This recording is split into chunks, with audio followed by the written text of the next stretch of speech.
가끔 별다른 이유 없이 심장이 두근거릴 때가 있습니다. 앉아 있다가도, 잠들기 전에도, 혹은 가볍게 걸을 때조차 심장이 불규칙하게 뛰며 나를 불안하게 만들곤 하지요. 이게 단순한 일시적 현상일까요? 아니면 우리 몸이 보내는 중요한 신호일까요?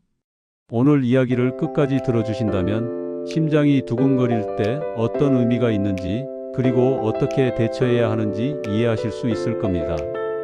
본격적으로 시작하기 전에 앞으로도 건강한 이야기를 놓치지 않으시려면 구독과 좋아요, 알림 설정 꼭 부탁드립니다. 저는 올해 60을 넘긴 심장내과 의사입니다. 젊은 시절부터 수많은 환자분들의 심장 소리를 들어왔고, 이제는 환자분들과 거의 같은 나이가 되어 그들의 불안과 두려움을 더욱 가까이에서 느끼게 됩니다. 심장이 두근거린다고 병원에 오시는 분들은 크게 두 부류로 나눌 수 있습니다. 하나는 이 정도는 별일 아니겠지 하며 대수롭지 않게 여기다가 우연히 건강검진에서 발견되어 오는 경우, 또 다른 하나는 작은 두근거림에도 이러다 큰일 나는 건 아닐까 하는 극심한 불안 속에서 급히 달려오는 경우지요. 얼마 전에는 70대 여성 환자분이 찾아오셨습니다. 밤에 자려고 누우면 심장이 불규칙하게 뛰면서 숨이 막히는 듯한 느낌 때문에 몇 달째 불면을 겪고 계셨습니다. 검사를 해보니 심방세동이라는 부정맥이 확인되었고, 혈액이 엉겨 혈전이 생길 가능성이 높아 즉시 약물 치료를 시작했습니다. 그분은 그동안 단순한 갱년기 후유증쯤으로 생각하며 참고만 계셨던 겁니다. 만약 조금 더 늦게 오셨다면 뇌졸중 같은 심각한 합병증으로 이어졌을 수도 있었습니다. 반대로 60대 후반의 한 남성분은 전혀 다른 경우였습니다. 갑자기 심장이 쿵 내려앉는 듯한 느낌이 자주 찾아와 늘 불안했다고 합니다. 하지만 정밀 검사를 해보니 심장에는 뚜렷한 이상이 없었고, 극심한 스트레스와 불면이 원인이었습니다. 혹시 내가 곧 쓰러지는 건 아닐까 하는 걱정 때문에 불안이 커지고, 그 불안이 다시 심장 두근거림을 유발하는 악순환이 이어졌던 것이지요. 치료 과정에서 저는 약물보다는 생활습관 교정과 심리적 안정에 집중했고, 몇 달이 지나자 증상은 크게 완화되었습니다. 이처럼 심장이 두근거린다는 단순한 표현 속에는 전혀 다른 원인이 숨어 있을 수 있습니다. 부정맥, 심장질환, 갑상선 이상, 카페인 과다, 불안장애 등 원인은 다양하지요. 문제는 많은 분들이 이 신호를 가볍게 여기거나 반대로 과도하게 두려워한다는 점입니다. 저는 환자분들에게 종종 심장은 거짓말을 하지 않는다고 말합니다. 심장이 빠르게 뛴다는 건 몸이 무언가 균형을 잃었다는 신호입니다. 그것이 단순한 일시적 긴장일 수도 있지만 치료가 필요한 병일 수도 있기에 그 차이를 구분하는 것이 무엇보다 중요하지요. 저 역시 환자들을 보면서 제 몸을 돌아보곤 합니다. 몇 해 전 학회 발표를 준비하던 시절이 있었습니다. 며칠을 거의 밤새다시피 하며 자료를 준비했는데 어느 날 새벽 갑자기 심장이 미친 듯이 뛰기 시작했습니다. 순간적으로 혹시 내가 환자들이 걱정하던 그 순간을 맞이한 건 아닐까 하는 두려움이 스쳤습니다.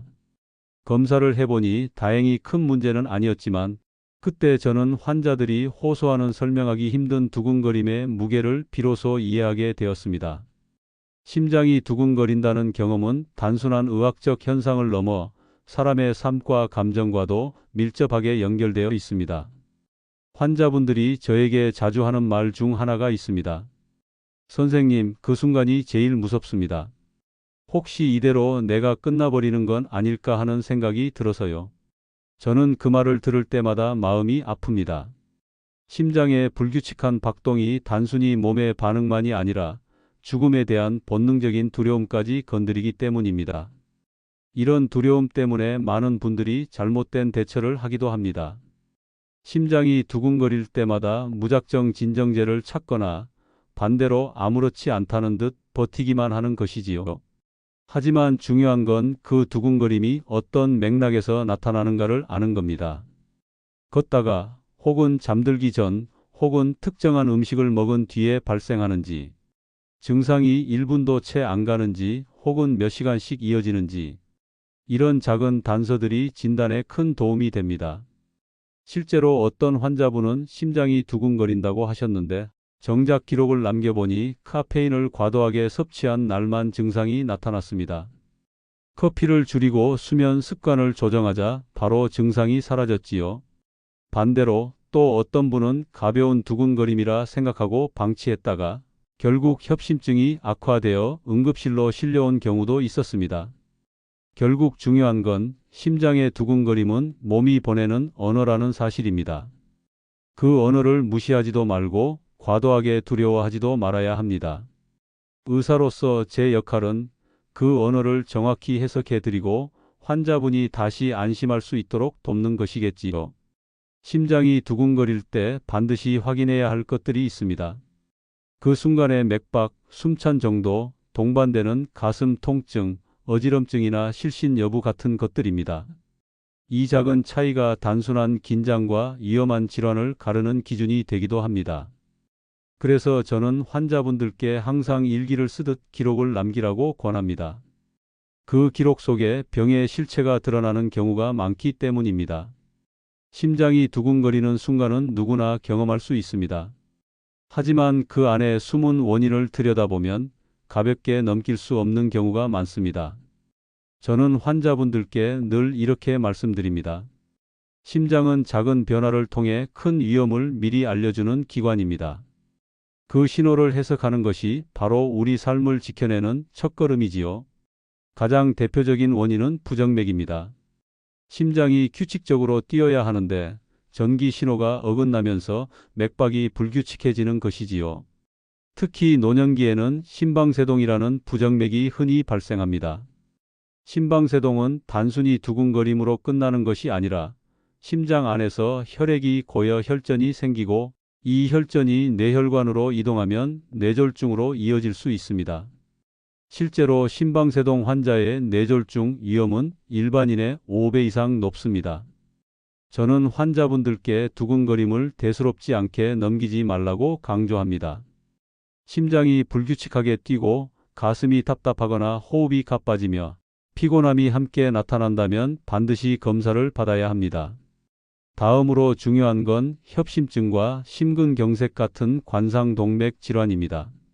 심장이 두근거리면서 가슴이 조이는 듯한 통증, 목이나 어깨로 뻗치는 불편감이 동반된다면 이는 심장이 피를 충분히 공급받지 못한다는 신호일 수 있습니다.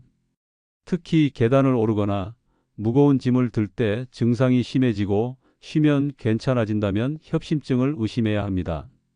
반대로 휴식 중에도 갑작스러운 극심한 통증과 두근거림이 함께 나타난다면 심근경색일 수 있습니다. 이 경우는 한순간의 지체도 위험합니다. 응급실로 곧장 가야 하고 치료 시기를 놓치면 치명적 결과로 이어질 수 있습니다. 심장이 두근거리는 원인 중에는 내분비 질환도 숨어 있습니다.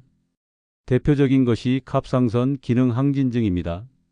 갑상선 호르몬이 과도하게 분비되면 심장이 항상 빠르게 뛰게 되고 손발이 떨리거나 체중이 갑자기 줄기도 합니다.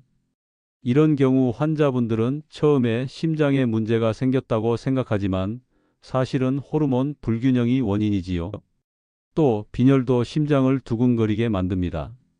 혈액 속 산소를 운반하는 적혈구가 부족하면 심장은 부족한 산소를 보충하기 위해 더 빠르게 뛰게 됩니다.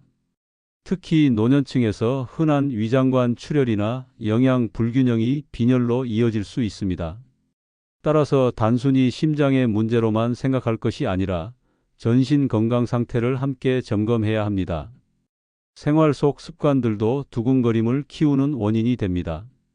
가장 흔한 것이 카페인과 음주입니다. 커피, 녹차, 에너지 음료에 들어있는 카페인은 심장을 자극합니다. 저는 환자분들께 하루 한두 잔 정도는 괜찮지만 특히 저녁 이후에는 삼가라고 권합니다. 또한 술은 순간적으로 혈관을 확장시키고 맥박을 불안정하게 만듭니다.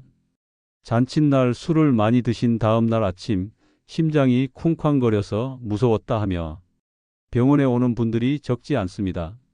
수면 부족과 스트레스도 중요한 요인입니다. 잠을 못 자면 교감신경이 과도하게 활성화되어 심장이 쉴 틈 없이 긴장 상태에 놓입니다. 젊을 때는 이를 버틸 수 있지만 나이가 들수록 심장은 그 부담을 고스란히 드러내지요. 그냥 피곤해서 그래 하고 넘어가다가 실제로는 위험한 부정맥이 숨어 있는 경우도 있습니다. 저는 진료실에서 자주 이런 질문을 받습니다. 선생님, 심장이 두근거릴 때는 언제 병원에 가야 하나요? 그럴 때마다 저는 4가지 경우를 말씀드립니다. 첫째, 두근거림이 5분 이상 지속될 때. 둘째, 두근거림과 함께 가슴 통증이나 답답함, 호흡 곤란이 동반될 때. 셋째, 두근거림이 어지럼증이나 실신으로 이어질 때. 넷째, 과거 심장질환 진단을 받은 이력이 있는 분이 새로운 두근거림을 느낄 때. 실제로 저는 이런 경우를 수없이 보았습니다. 한 번은 60대 초반 남성 환자분이 단순히 불안해서 심장이 두근거린다고 생각하며 2달 넘게 버티다 결국 심근경색으로 쓰러지셨습니다. 응급시술로 목숨은 건졌지만 심장의 기능은 크게 떨어졌습니다. 반대로 70대 여성 환자분은 가벼운 두근거림이 반복되자 바로 병원에 오셨습니다. 검사 결과 아직 초기 단계의 협심증이었고 약물 치료만으로 큰 문제 없이 관리할 수 있었지요. 작은 차이가 이렇게 운명을 갈라놓습니다. 두근거림은 단순한 증상이지만 그 배경에는 이렇게 다양한 원인과 위험이 숨어 있습니다. 그래서 두근거림을 느낄 때는 단순히 내 심장이 왜 이러지 해서 멈추지 말고 삶 전체를 살펴봐야 합니다. 내가 지금 어떤 음식을 먹고 얼마나 자고 어떤 스트레스를 받고 있는지, 그리고 그 두근거림이 내 몸 어디에서 비롯된 것인지 차분히 기록해두는 습관이 필요합니다. 심장이 보내는 작은 신호를 놓치지 않는 것, 그것이 곧 건강한 노년을 지키는 가장 확실한 방법입니다. 심장이 두근거린다는 것은 단순히 순간적인 불편이 아니라 몸이 보내는 중요한 신호일 수 있다는 이야기를 앞에서 나누었습니다. 이제 그 신호를 어떻게 관리하고 예방할 수 있는지에 대해 조금 더 깊이 말씀드리고 싶습니다. 의사로 살면서 수없이 들었던 질문 중 하나는 앞으로 저는 뭘 하면 심장이 더 건강해질까요? 라는 물음이었습니다. 사람들은 약이나 시술이 답이라고 생각하지만 결국 심장을 지키는 가장 강력한 방법은 매일의 생활 습관 속에 숨어 있습니다.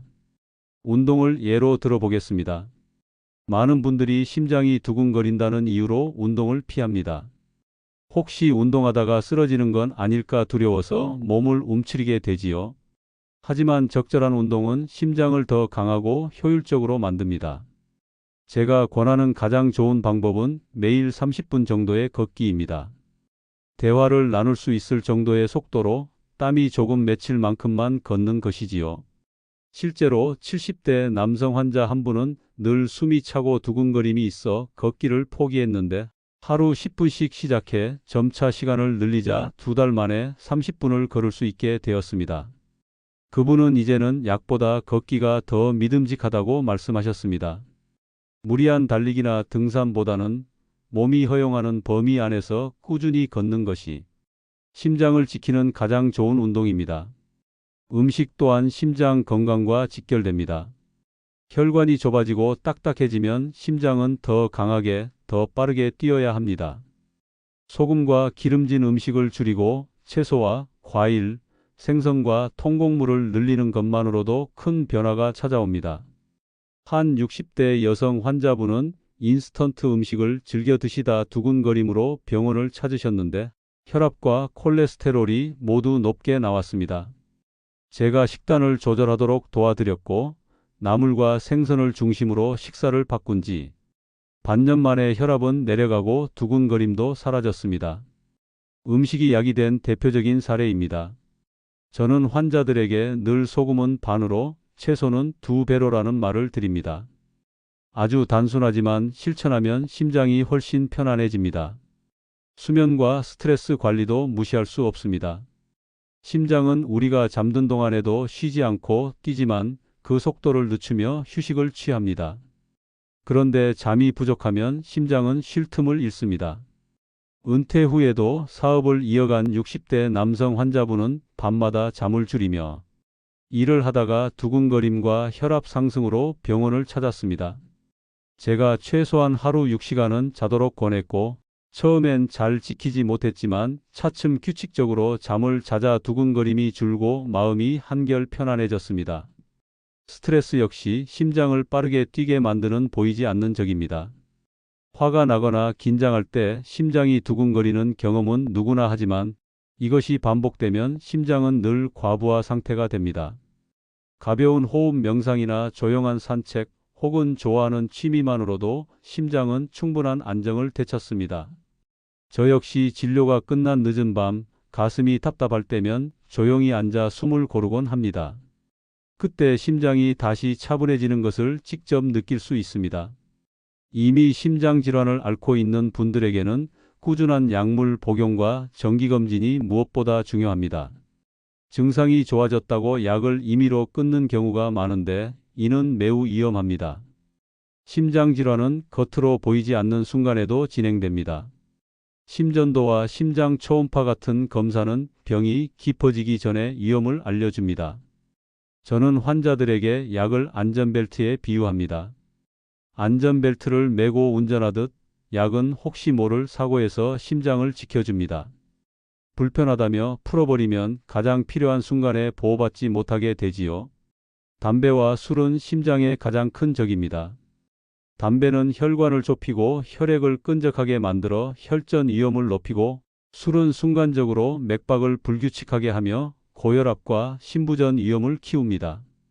한 70대 남성 환자분은 술자리를 늘 피하지 못하다가 두근거림과 호흡 곤란으로 병원을 찾았을 때 이미 심장이 크게 약해져 있었습니다. 금주와 약물 치료로 증상은 나아졌지만 잃어버린 심장 기능은 돌아오지 않았습니다. 그는 후회하며 제게 술과 담배가 제 심장을 갉아먹은 줄 몰랐다고 말했습니다. 가장 확실하고 강력한 심장 관리 방법은 결국 금연과 절주라는 사실을 보여주는 사례였습니다. 심장은 우리가 살아온 삶을 가장 솔직하게 기록합니다. 무리한 생활, 불규칙한 습관, 누적된 스트레스는 결국 심장의 박동 속에서 드러납니다. 하지만 동시에 심장은 회복력이 뛰어납니다. 조금만 돌봐주면 금세 차분한 박동으로 응답하지요. 저는 환자들에게도 제 자신에게도 늘 이렇게 말합니다. 심장이 두근거릴 때는 몸이 보내는 편지다. 그 편지를 읽고 답할 수 있다면 심장은 끝까지 우리를 지켜줄 것이다. 노년기의 심장은 예민하고 작은 자극에도 크게 반응합니다. 그러나 그만큼 섬세하게 보살필 가치가 있습니다. 심장은 두근거림을 통해 우리에게 말을 걸어옵니다. 그 목소리에 귀 기울이는 것, 그것이 곧 자기 자신을 존중하는 길입니다. 오늘 영상이 당신의 하루의 작은 쉼표가 되었다면 그걸로 저는 충분히 만족합니다. 다음 영상에서도 더 건강하고 더 따뜻한 이야기를 들고 찾아뵙겠습니다. 영상이 마음에 드셨다면 좋아요와 구독, 알림 설정까지 잊지 마시고요. 다음 영상에서 더 자세한 건강 이야기를 들려드립니다. 지금 바로 영상 위 좌우를 클릭해서 시청해 보세요.